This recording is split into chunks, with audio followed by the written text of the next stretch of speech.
Welcome back. Now in this video we're going to look at the ad management installations, and you'll notice that you have a number of options that you can use, and you'll want to take a look to find out what these options do.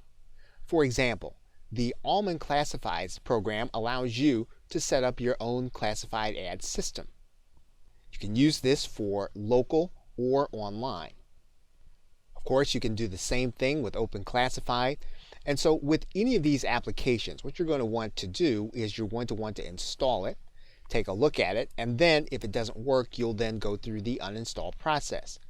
So what we're going to do is we're going to start with Almond Classifieds, and then we're going to click Install.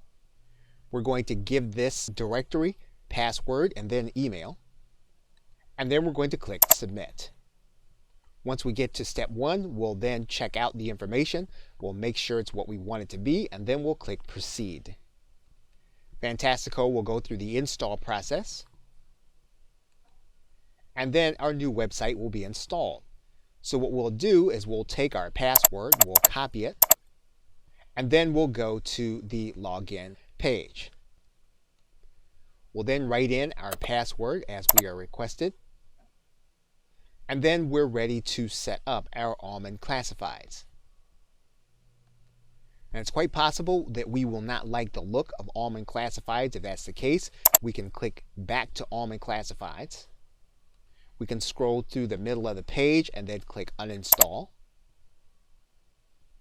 We will say yes to the warning, and then Almond Classifieds will be uninstalled. And then, of course, we're free to choose another option.